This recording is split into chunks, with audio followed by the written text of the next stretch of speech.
Hi there, Toby Milroy here again, Vice President for AMS. And I wanted to create this quick video for you to, first of all, thank you for attending our members-only brainstorming teleconference yesterday. I got a lot of great, I had 5 or 6 text messages, about 18 people went and friended me on Facebook, and I had about 30 emails that came in after the call from people who were very happy with the conference call, thought that they really got a lot out of it, found some things that they were going to go implement in their school right away, and I even had a few questions. So what I'd like to do, first of all, is ask you to send me your feedback. Let me know what you thought about the time. We invested about 90 minutes together, and let me know what you thought about what we covered and how you might use that in your school and how that might help you in your operation, and any other questions that you might have as well. And I actually wanted to take a second today to answer a couple of those questions.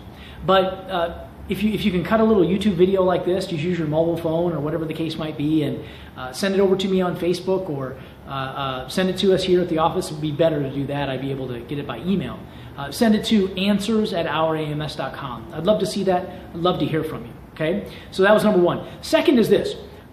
In future teleconferences, we're already planning the next several teleconferences, the next several webinars. We may do an online video sharing service, or perhaps a webinar with screen tutorials, depending on what we're talking about. But based on a few of the emails I did get back after our call, we are going to move the conference back 1 hour. So we're going to move from 2 Eastern back to 1 o'clock Eastern. And this is to help facilitate folks on the East Coast who are doing the after-school program model, the transported after-school business. Some of them, their staff, were sort of already in the buses going to elementary schools to get their students. So 2 o'clock was a little bit late for them. So we're going to move it back 1 hour, 1 o'clock Eastern. What would that be? 12 o'clock Central, 11 o'clock Mountain, and 10 o'clock Pacific. So we are going to move it back an hour to help accommodate our folks on the East Coast a little more conveniently. I'll be emailing you all this information as well. And also in our next conference, we're also going to drill in a little bit more into the enrollment card strategy that we talked about in our first conference. A couple people asked some questions by email after the conference that lead me to believe we should drill into perhaps a few more details. Perhaps exactly how to do these types of business-to-business arrangements where you can sell the e-card through that channel, or you can use a booth model to help sort of capture traffic at live events in the community and things like that. So stay tuned for that. In our next conference, we're going to be covering that as well. And finally, I got a question by email that I thought was pretty interesting and really important to the overall strategy of how we operate, how we run some of these promotions inside martial arts schools. And an email was from one of our clients, one of our members just outside of Atlanta. And his concern was using the Valentine's Day promotion that we described on the teleconference. And his concern was that in his area, you have to have, anything that you want to distribute in the schools, you have to have, authorized by the superintendent of schools or the school board or whoever the case might be. And let me say a few things about that. First of all, with this particular promotion, this mostly flies under the radar because it's not you distributing information, it's the students, right? And I guarantee you, in every school district, right, around the country, around Valentine's Day, parents are taking their children out to Target, out to Walmart, out to the local department stores, and they're buying little Valentine's cards that their kids are going to give to other kids in the school.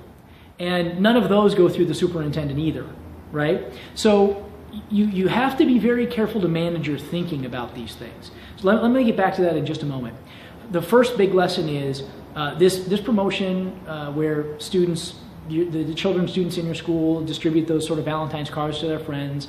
In most cases, that flies under the radar, isn't much of a big deal. I personally did it for about 13 years in my schools, in school districts all over the nation, and it works relatively well, especially for the cost of these cards. They're so inexpensive that I would do it 5 times a year if they let me, but whatever.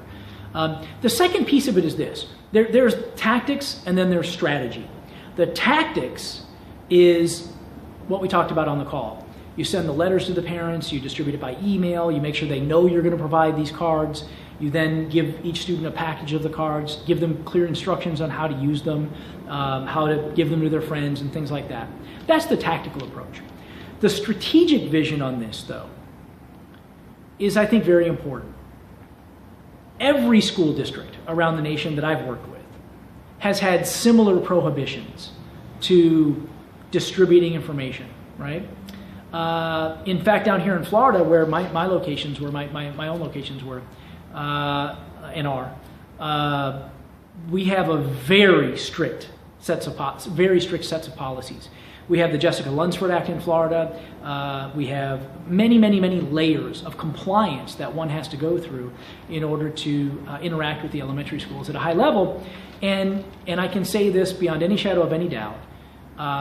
If you take the right approaches, you can breach those walls, right? I would never allow anyone, I wouldn't want anyone to say, you can't get into the schools in my area, right? Because every time I've heard that, and this would be hundreds of times, we've been able to penetrate. And there are lots of different tactics we use to do that. And I think that this might be an area for us to cover on a future conference call or a future webinar. No matter how high you think the fences are, or how high you think the walls are, or how thick you think the fortress, ramparts are, there are cracks in the dam somewhere. And I've been very good, my clients have been very good over the years of finding where those cracks are. And there are maybe 12 or 13 different strategies that I've used over the years that are very effective, and if implemented appropriately, can really get you great results. So the first thing I would say, the most important thing I think I would say about that is this. Perhaps you've had trouble penetrating elementary schools in the past. Perhaps a lot of other people have told you you can't do it. Perhaps you've tried some things and they haven't worked. But believe me, I've done this hundreds of times. There are ways we can make it happen, right?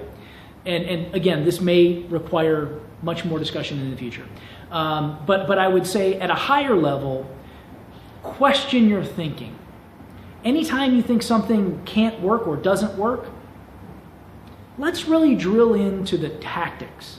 Let's drill into the granular level and make sure that that's true. Okay? So again, thank you very much for your time. I really appreciate it. I hope you take advantage of the e-card strategy. I hope you take advantage of the Valentine's Day strategy. I hope you take advantage of the St. Patrick's Day scavenger hunt strategy. That's going to be a lot of fun for a lot of school operators, and they're going to get a lot of social buzz. It'll be great. It's going to be a lot of fun.